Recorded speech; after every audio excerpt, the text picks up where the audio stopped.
Ayan po mga kababayan, nakabili po ko ng murang mangga. Naku po, napakasarap.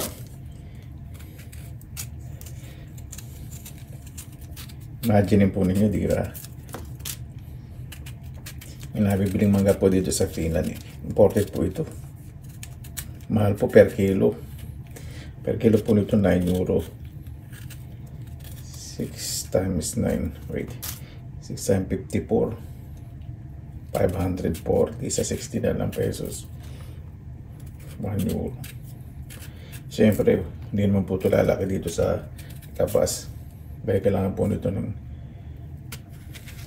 enough warm place. So wala pong puno dito ng mangga. Pero po sa Mediterranean country. Pakagaling din po ito sa Mediterranean country kasi ibang ano po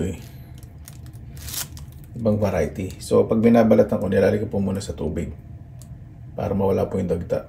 Ayan, ibababad ko po muna sa tubig. Kailangan po talaga lubog na lubog. Asigurado yung lumulutang yung ibabaw. Kasi kapag kulang sa tubig, hindi kakatas yung dagta. Yung iba hindi ko po biniya kasi magulang na. Okay lang po yan.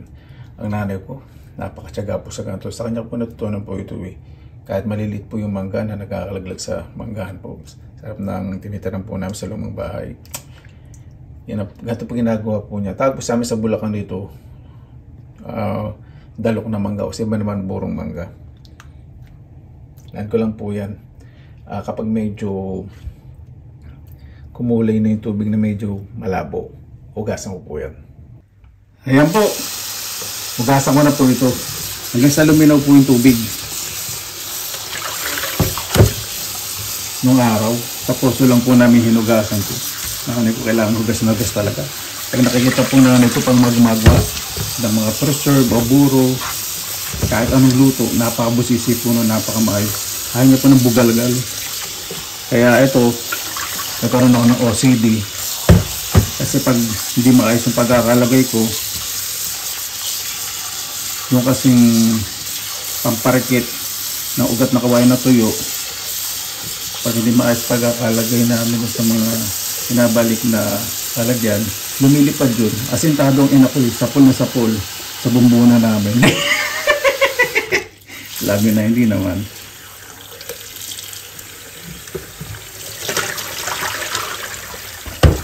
Sa isang mixing bowl na hindi burara ang pagkakahugas, mas maganda po stainless. Lalagay po ako ng, ito po yung tubig na pinakuluan ko tapos pinalamig ko para mas safe. At dito naman po sa Finland, napakalinis po ng tubig dito. Pwede inumin straight from the faucet. Tapos maglalagay po ako ng asin. Hindi naman po masyadong maalat. Yung tama lang. Ito po ang gagamitin nating brine para panlagay po sa ating idadalok o ibuburo na mangga. Tunawin po natin ang asin. Tunaw na tunaw po talaga yung huwag yung namumuumuo. Yan, ganyan po dapat, tunaw na tunaw. At sa lababo po na talagang nilinis, na hindi libagin ng dating, yan po natin ilagay po po yung mangga na nasa garap po. Lagay na po natin. Kailangan po nakalubog po yung mangga. Yan. At okay lang pag tinakpan ninyo na kahit umaapaw yung tubig. Di ba? Hindi pa siya umaapaw. Kunti pa. Kailangan talaga umaapaw para matanggal yung bubbles. Kailangan wala pong bubbles. O yung bula. Wala po dapat ganun. Yan. Oh, may bula pa rin. Sa ilalim.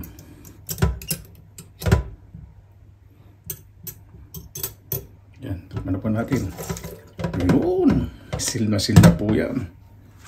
Yan. Nakagawa po ako ng 3 batch. Mas maganda po talaga may sealer. Kung wala po yung sealer o ordinaryong garapon, lagay po kayo ng plastic sa pagitan para hindi po sumingaw. Yung plastic, siguraduhin naman po, hindi naman bagong galing sa palengke. Hugasan nyo rin po yung plastic. O gamit kayo ng cling wrap.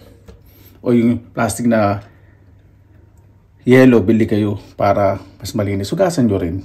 Kasi mga residue yun, mga talasik ng laway ng mga chismosas sa palengke. So, kailangan hugasan. May ibang namimili, di ba? Lahat na lang binubusisi. Yan. Hindi ko po sinabi yung tinderang chismosa, yung mga ibang chismosa pupunta sa palengke. Yun, mga residue nila. Lahat-lahat na nandun. Tapos hindi naman mamimili. Laliperutin lahat. Halos malamog-lamog yung tinda ng mga nagtitindi. Naku, paano bang bibili? Ayun ako. At para mas malinis, gasan po natin. Katuloyin po natin yan. Ayan natin sa gilid para pumulot. Para malinis na mailinis ang ating bulok. Bulok. Puro o dalok. Ayan po yung technique. Lalagay nyo po sa rep. Mga 1 week. Malutong na malutong pa po yan. Hindi po abutin ng 1 week. Ubus na yan. Diba? Alam nyo po yung pakiramdam na malaki ang dilim. Tapos napakatahimik. Tapos biglang bubusong malalaking patak. Diba napakasarap ng gano'n? Nararamdaman ko na po yung malamig na hangin. Yun po yung malalaking ulap nandoon. Papunta na po dito. Salamat naman. Ayun yung malaking ulap na sa likod ng puno. Hapit na po rito. Yan. Sana nga umulan kasi ilan linggo nang mainit sa beses lang umulan. Ayan po, napakabilis. Kumukulog na po ron. Malapit na. Ayan po.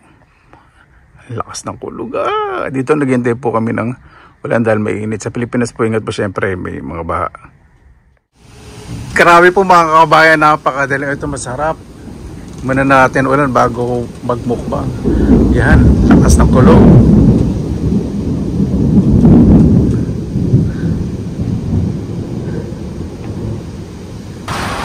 Ayan. Salamat. Diligan na muna isang araw lang. Pag malakas po ngayon, hanggang sa next week, marami po tayong mawang kabute next week. Pero hindi ko po alam kung anong klaseng kabute. Pero sigurado yung makuha tayo next week. Pagpasok ng August, tamang-tama.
Ayan po, mayroong small storm.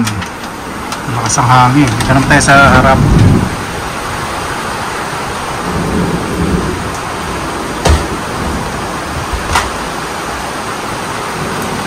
Sa likod malakas ang hangin.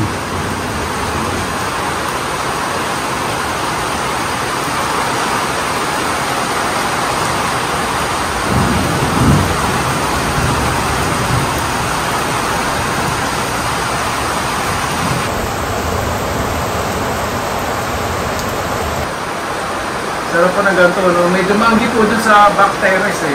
Kahit ito po na sa front yard. Nung naliligo po bawal praning makaiba yung mga bata. Malamig yung tubig, di po kayo, parang natunaw na yun.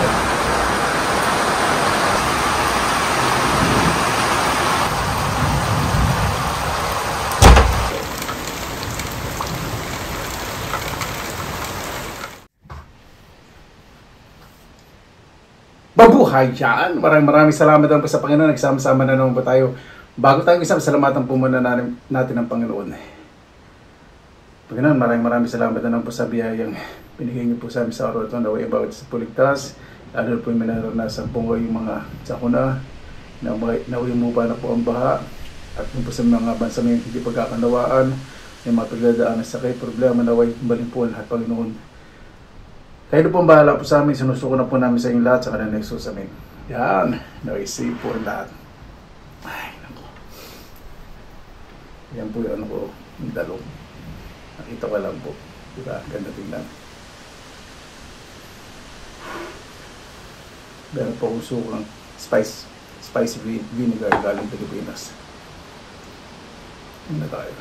Katasin muna natin yung ulo sa kanin.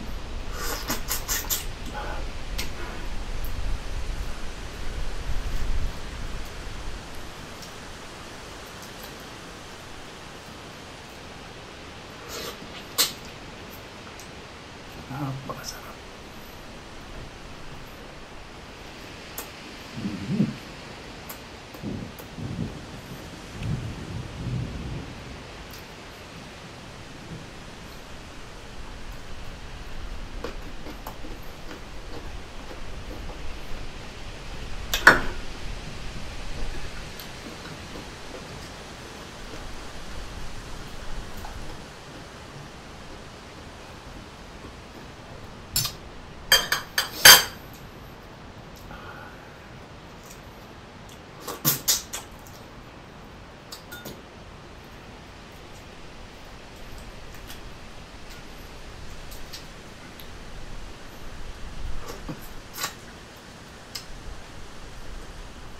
Winner na winner.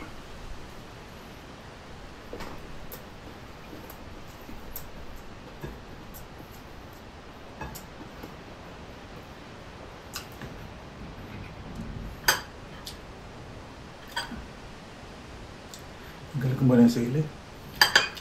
Nakaubuhin akong bigla. Isa lang, isang hiwa ng sili lang.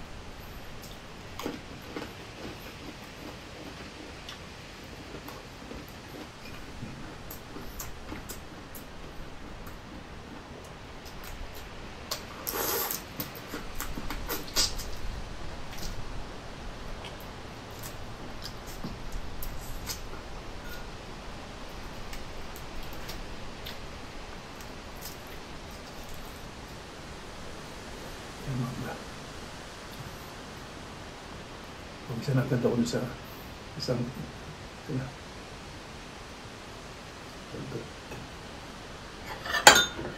makalis yung pagpuro pag may natira.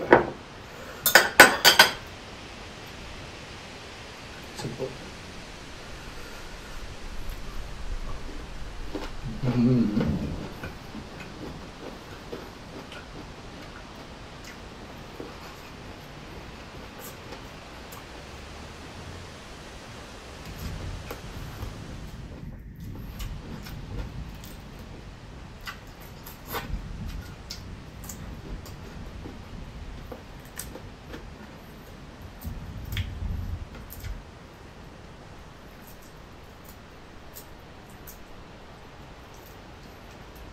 Pag may na-overcook po yung supo, dumidikit yung balat. Alaman.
Malamig na malamig. Dalagdan juice po.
Tira may nabibili po sa pila na magan. Excuse me.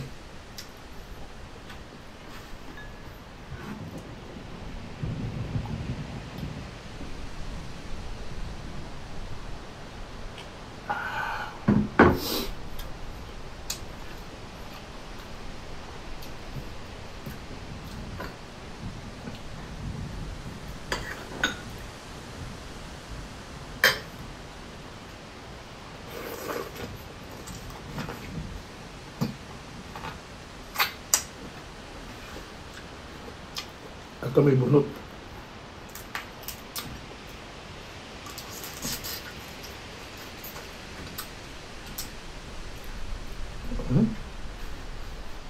Masik pa sa kung nasa naman na kaliliw mo ka na po.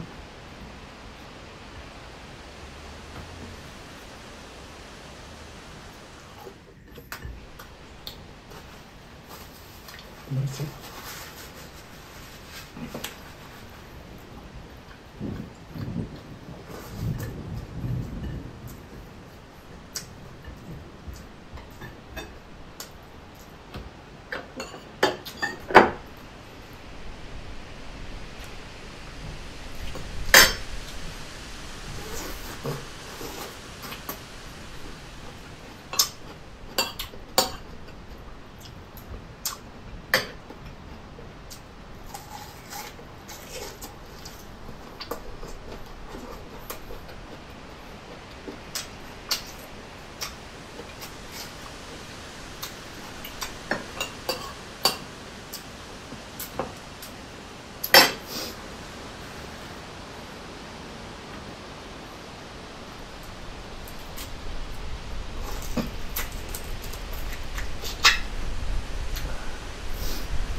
Ano lang.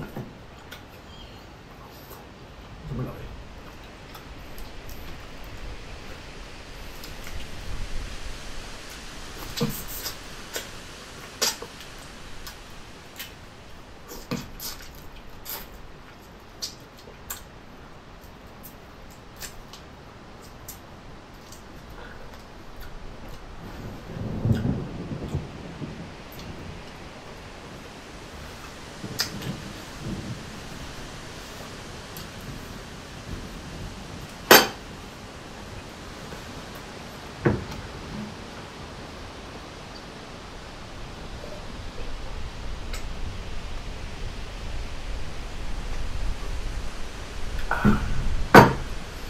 Napakasarap.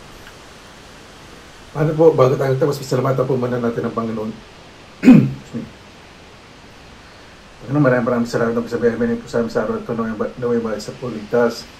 Lalo sa panahon po ngayon, doble ingat po ang gawin po ng lahat.